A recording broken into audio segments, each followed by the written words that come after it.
ಅಸ್ಸಲಾಮು ಅಲೈಕುಂ ವರಹಮತುಲ್ಲಾಹಿ ವಬರಕಾತು. ವೀಕ್ಷಕರೇ, ಇಸ್ಲಾಮಿಕ್ ಇತಿಹಾಸದಲ್ಲಿ ಇಲ್ಲಿಯವರೆಗೆ ನಾವು ಆದಮ್ ಅಲಿಹಿಸಲಾಂ, ಶೀಸ್ ಅಲಿಹಿಸಲಾಂ, ಇದ್ರೀಸ್ ಅಲಿಹಿಸಲಾಂ, ನೂಹ್ ಅಲಿಹಿಸಲಾಂ, ಹೂದ್ ಅಲಿಹಿಸಲಾಂ, ಸಾಲಿಹ್ ಅಲಿಹಿಸಲಾಂ, ಇಬ್ರಾಹಿಂ ಅಲಿಹಿಸಲಾಂ, ಲೂತ್ ಅಲಿಹಿಸಲಾಂ, ಇಸ್ಮಾಯಿಲ್ ಅಲಿಹಿಸಲಾಂ, ಇಸ್ಹಾಕ್ ಅಲಿಹಿಸಲಾಂ ಹಾಗೂ ಯಾಕೂಬ್ ಅಲಿ ಇಸ್ಲಾಂ ರವರ ಬಗ್ಗೆ ಒಟ್ಟು 11 ಪ್ರವಾದಿಗಳ ಜೀವನ ಚರಿತ್ರೆಯ ಬಗ್ಗೆ ಮಾತನಾಡಿದ್ದೇವೆ.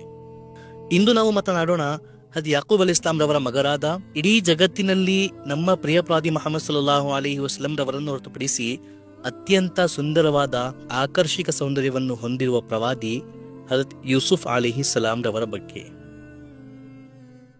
ವೀಕ್ಷಕರೇ, ಇವರ ಜೀವನದ ನೈಜಕತೆ ಬಹಳ ಅದ್ಭುತವಾಗಿದೆ. ಸ್ವಯಂ ಅಲ್ಲಾಹ್ ಸುಬ್ಹಾನಹು ವ ತಆಲಾ ಕುರ್ಆನಿನಲ್ಲಿ ಇವರ ಜೀವನ ಕಥೆಯನ್ನು ಅಹ್ಸನುಲ್ ಕಸಸ್, ಅತ್ಯುತ್ತಮವಾದ ನೈಜಕಥೆಯೆಂದು ವಿವರಿಸಿದ್ದಾನೆ. ಹಾಗೂ ಇದರಿಂದ ನಮಗೆ ಹಲವಾರು ಪಾಠಗಳು ಸಹ ಕಲಿಯಲು ಸಿಗುತ್ತವೆ. ಹಾಗೂ ನಮ್ಮ ಜೀವನದಲ್ಲಿ ಆ ಪಾಠಗಳು, ಆ ಪಾತ್ರಗಳು ಬಹಳ ಉಪಯುಕ್ತವಾಗಿರುತ್ತವೆ. ಹಾಗೂ ಅಲ್ಲಾಹನ ಮೇಲಿರುವ ನಮ್ಮ ನಂಬಿಕೆ, ಪ್ರೀತಿ ಮತ್ತು ಭಕ್ತಿ ಇನ್ನಷ್ಟು ಹೆಚ್ಚಾಗುತ್ತದೆ. ಸೊ ಈ ಅದ್ಭುತವಾದ ವಿಡಿಯೋವನ್ನು ಪ್ರಾರಂಭಿಸೋಣ. ಅದರ ಮುಂಚೆ ನಮ್ಮ ಚಾನೆಲ್ ಅನ್ನು ಸಬ್ಸ್ಕ್ರೈಬ್ ಮಾಡಿಕೊಳ್ಳಿ ಹಾಗೂ ವಿಡಿಯೋ ಇಷ್ಟವಾಗುವ ಸಂದರ್ಭದಲ್ಲಿ ವಿಡಿಯೋವನ್ನು ಲೈಕ್ ಮಾಡಿರಿ.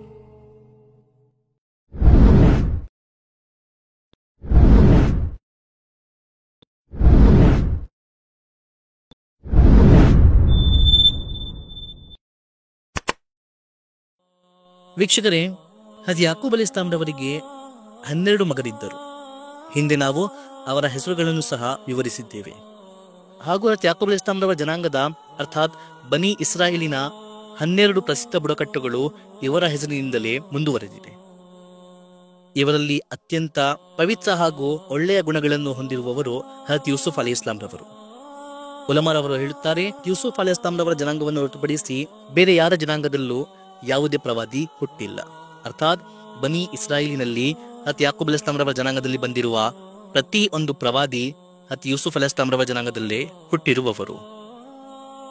ವೀಕ್ಷಕರೇ, ಯೂಸುಫ್ ಅಲಿ ಇಸ್ಲಾಂ ರವರು ತನ್ನ ಬಾಲ್ಯದಲ್ಲಿ ಒಂದು ಕನಸು ಕಂಡರು.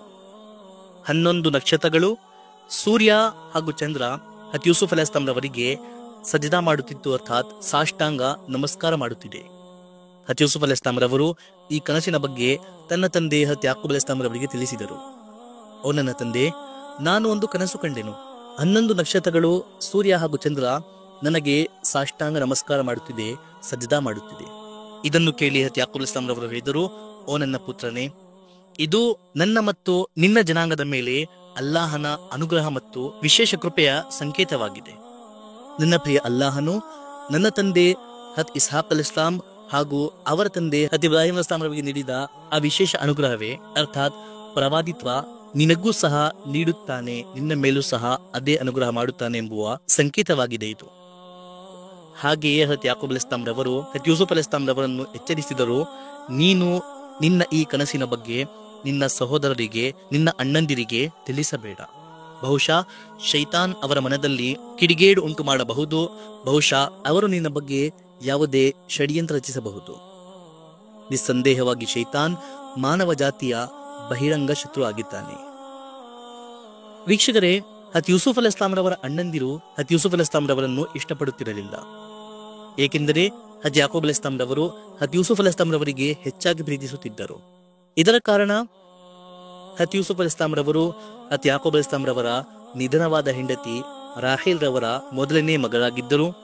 ಅತ್ಯಂತ ಸುಂದರವಾಗಿದ್ದರು ಹಾಗೂ ಬೇರೆ ಮಗರಿಂದ ಹೆಚ್ಚಾಗಿ ಇವರಲ್ಲಿ ಒಳ್ಳೆಯ ಸ್ವಭಾವ, ಒಳ್ಳೆಯತನ, ಬುದ್ಧಿವಂತಿಕೆ, ಒಳ್ಳೆಯ ಗುಣಗಳು ಮತ್ತು ಪ್ರವಾದಿತ್ವದ ಲಕ್ಷಣಗಳಿದ್ದವು. ಸೊ ಹೀಗಾಗಿ ಯಾಕೂಬ್ ಅಲಿ ಇಸ್ಲಾಂ ರವರ ಪ್ರೀತಿ ಯೂಸುಫ್ ಅಲಿ ಇಸ್ಲಾಂ ರವರ ಕಡೆ ಹೆಚ್ಚಾಗಿರುವುದು ಸಹಜ.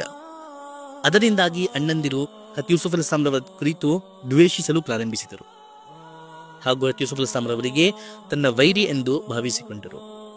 ಹೀಗಾಗಿ ಎಲ್ಲರೂ ಸೇರಿ ಒಂದು ದಿನ ಸಮಾಲೋಚನೆ ಮಾಡಿದರು, ನಾವು ಯೂಸುಫ್ನಿಂದ ಹೆಚ್ಚು ಶಕ್ತಿಶಾಲಿಯಾಗಿದ್ದೇವೆ, ಆದರೂ ನಮ್ಮ ತಂದೆ ನಮ್ಮಿಂದ ಹೆಚ್ಚಾಗಿ ಯೂಸುಫ್ನನ್ನೇ ಪ್ರೀತಿಸುತ್ತಾರೆ. ನಮ್ಮ ತಂದೆಯ ಪ್ರೀತಿಯು ನಮ್ಮ ಕಡೆ ವರ್ತಿಸಿಕೊಳ್ಳುವ ಒಂದೇ ವಿಧಾನ, ನಾವು ಯೂಸುಫ್ನನ್ನು ಆಟಾಡಲು ಹೋಗುವ ನೆಪದಿಂದ ಅಥವಾ ಬೇಟೆ ಆಡಲು ಹೋಗುವ ನೆಪದಿಂದ ನಮ್ಮೊಂದಿಗೆ ಕಾಡಿಗೆ ಕರೆದುಕೊಂಡು ಹೋಗಬೇಕು, ಕಾಡಿನಲ್ಲಿ ಅವನಿಗೆ ಕೊಂದು ಬಿಡಬೇಕು. ಆದರೆ ಇವರಲ್ಲಿ ಹಿರಿಯನಾಗಿರುವ ಅಣ್ಣ ಹೇಳಿದನು, ಕೊಲ್ಲುವ ಅವಶ್ಯಕತೆ ಇಲ್ಲ. ನಾವು ಅವನಿಗೆ ಯಾವುದಾದರೂ ಒಂದು ಹಾಳು ಬೀಳಿರುವ ಬಾವಿಯಲ್ಲಿ ಹಾಕಿಬಿಡೋಣ.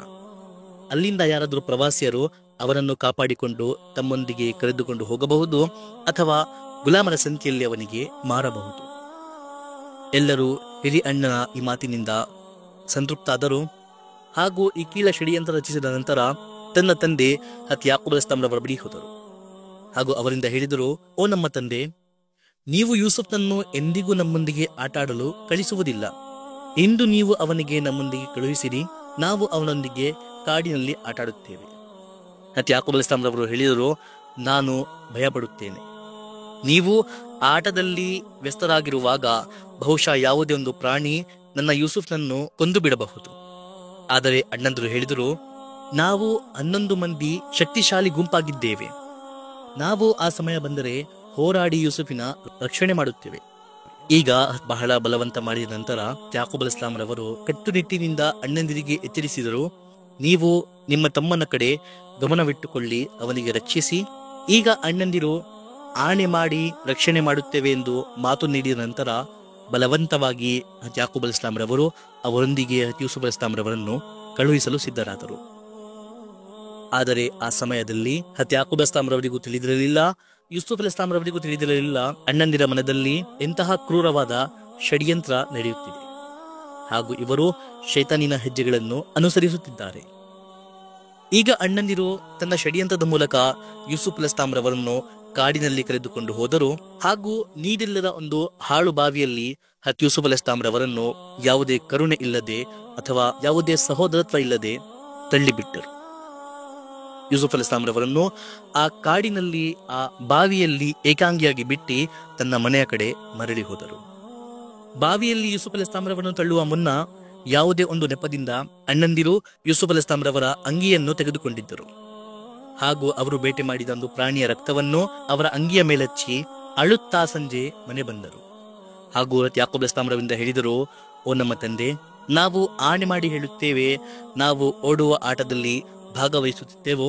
ಯೂಸುಫ್ನನ್ನು ನಾವು ಒಂದು ಜಾಗದಲ್ಲಿ ಕೂರಿಸಿದ್ದೆವು. ಅದೇ ಸಮಯ ಒಂದು ತೋಳ ಯೂಸುಫ್ನನ್ನು ಕೊಂದು ತನ್ನೊಂದಿಗೆ ಎತ್ತಿಕೊಂಡು ಹೋಯಿತು. ಇಲ್ಲಿ ನೋಡಿ, ನಮ್ಮ ಬಳಿ ಯೂಸುಫಿನ ಅಂಗಿಯೂ ಸಹ ಇದೆ ಹಾಗೂ ಇದರ ಮೇಲೆ ಯೂಸುಫಿನ ರಕ್ತವೂ ಸಹ ಇದೆ. ಯಾಕೂಬ್ ಅಲೈಹಿಸ್ಸಲಾಂ ತನ್ನ ಮಗರ ಯಾವುದೇ ಮಾತಿನ ಮೇಲೆ ನಂಬಿಕೆ ಆಗಲಿಲ್ಲ. ಅವರು ಹೇಳಿದರು, ನಾನು ನಿಮ್ಮನ್ನು ಉತ್ತಮವಾಗಿ ಬಲ್ಲೆನು. ನೀವು ಈ ಸುಳ್ಳು ರಕ್ತವನ್ನು ತೋರಿಸಿ ನನ್ನಿಂದ ತಪ್ಪಿಸಿಕೊಳ್ಳಲು ಸಾಧ್ಯವಿಲ್ಲ. ನಿಸ್ಸಂದೇಹವಾಗಿ ನೀವೇ ಅವನೊಂದಿಗೆ ಏನಾದರೂ ಮಾಡಿರಬಹುದೆಂದು ಯಾಕೂಬ್ ಅಲೈಹಿಸ್ಸಲಾಂ ತನ್ನ ಮಕ್ಕಳ ಮಾತನ್ನು ನಂಬದೆ ಯೂಸುಫ್ ಅಲೈಹಿಸ್ಸಲಾಂ ನೆನಪಿಸಿಕೊಂಡು ಅಳುತ್ತಾ ಜೀವನ ನಡೆಸುತ್ತಿದ್ದರು.